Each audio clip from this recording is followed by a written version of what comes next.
मैं Meera Singhal, associate professor, Sanskrit विभाग, MSJ college, Bharatpur.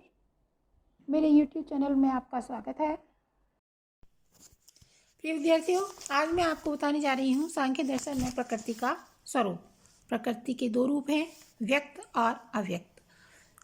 हेतुमत अनित्यम अव्यापी सक्रियम अनेकम आश्रितम लिंगम सावयवम परतंत्रम व्यक्तम विपरीतम अव्यक्तम। महत् तत्व से लेकर स्थूल भूत पर्यंत जितने भी तत्व हैं, इनकी संज्ञा व्यक्त है और प्रधान प्रकृति अव्यक्त है। व्यक्त प्रकृति का स्वरूप इस प्रकार है। व्यक्त प्रकृति का स्वरूप है हेतुमत, महत् तत्व से लेकर स्थूल भूत पर्यंत जितने भी तत्व हैं, उनकी संज्ञा व्यक्त है। इनका कोई ना कोई कारण अवश्य रहता है। उदाहरणतः पंच महाभूत का कारण तन्मात्राएं, उनका भी कारण अहंकार, अहंकार का कारण महत् तत्व और महत् तत्व का कारण मूल प्रकृति है। तो प्रकृति कैसी है? हेतुमत है। दूसरा है अनित्य। ये अनित्य हैं, अर्थात इनका आविर्भाव तिरोभाव होता है। सांख्य के सत्कार्यवाद के अनुसार कोई भी तत्व परमार्थतः अनित्य नहीं है। अव्यापी व्यक्त प्रकृति कैसी है? अव्यक्त है, अर्थात कारण की अपेक्षा अव्यापी है। तीसरा इसका क्या लक्षण है? अव्यापी है, अव्यापक है, अर्थात कारण की अपेक्षा जो काम है वो कम देश में रहता है। कारण की अपेक्षा कम देश में रहता है। सक्रियम यानी क्रिया,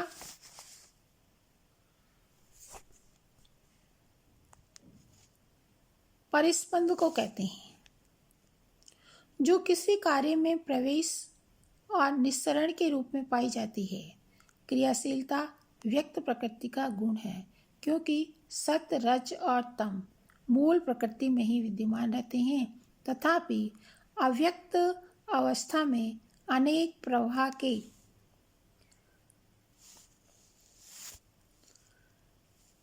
सजातीय होने के से वहाँ क्रिया नहीं हो पाती। उनके प्रवाह के सजातीय होने से वहाँ पर क्रिया नहीं हो पाती। मूल प्रकृति में क्षोभ के परिणाम स्वरूप क्रिया के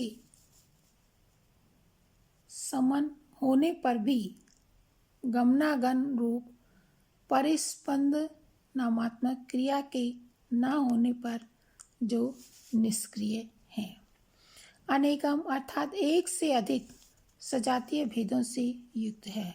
पृथ्वी आदि को शरीर और घट आदि अनेक सजातीय भेद हैं, उसी प्रकार बुद्धि आने में भी अनेक सजातीय भेद हैं, क्योंकि वह प्रत्येक व्यक्ति में अलग अलग होती है। मूल प्रकृति चूंकि इन तीन गुणों का समाहार रूप है, अतः वह एक ही है, तीन नहीं। और आश्रित यानी महत् तत्व से लेकर स्थूल भूत पर्यंत निखिल व्यक्त तत्व अपने अपने कारणों पर उसी प्रकार आश्रित हैं, जिस प्रकार वन पर एक एक वृक्ष आश्रित रहता है। क्योंकि कार्य और कारण में आश्रय आश्रय भाव होता है। अव्यक्त प्रकृति का कोई कारण नहीं है, अतएव उनका कोई आश्रय नहीं है। लिंगम लिंगयति ज्ञाप्यति इति लिंगम की व्युत्पत्ति से लिंग पद अनुमापक हेतु का बोधक है। महत् आदि व्यक्त तत्व मूल प्रकृति के अनुमापक हेतु हैं। अथवा लयम गच्छति इति लिंगम, अर्थात व्यक्त प्रकृति लिंग इसलिए कही जाती है कि अंत में लय को प्राप्त हो जाती है। पंच महाभूत अपनी अपनी तन्मात्राओं में तन्मात्राओं का विलय अहंकार में, अहंकार का महत्व तत्व में, तथा अंत में महत तत्व का प्रधान में। क्योंकि प्रधान का लय नहीं होता, अतः वह अलिंग है। सावयवम। अब उपसर्ग पूर्वक यु मिश्रणे धातु से ल्युट के अर्थ में अच प्रत्यय करके अवयवम इति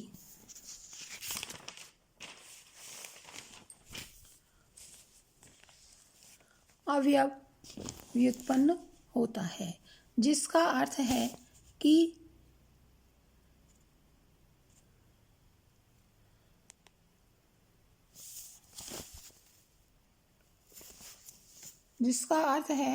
मित सश्लेष अर्थात सम्मिश्रण, जो अपने ही प्रकार के अन्य भेदों के साथ सम्मिश्रित हो जाए।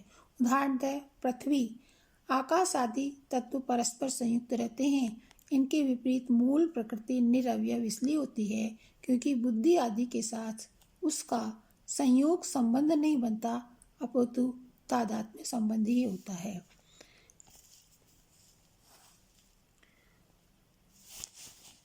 बुद्धि से उत्पन्न अहंकार तथा उससे भी उत्पन्न इंद्रिय आदि में भी तो परस्पर संयोग संबंध नहीं बनता, फिर वे सब मिलकर सावयव कैसे हो सकते हैं। परतंत्रम, व्यक्त पदार्थ जिससे उत्पन्न है, उसकी यदि सहायता ना हो तो वह अपने कार्य उत्पन्न नहीं कर सकते। जैसे अगर मूल प्रकृति की त्रिगुणात्मका शक्ति की सहायता ना हो तो महत से अहंकार, अहंकार से मन तथा पंच तन्मात्राओं या इंद्रियों की उत्पत्ति नहीं हो सकती। जबकि अव्यक्त प्रकृति वह अपने कार्य की उत्पत्ति में स्वतंत्र है।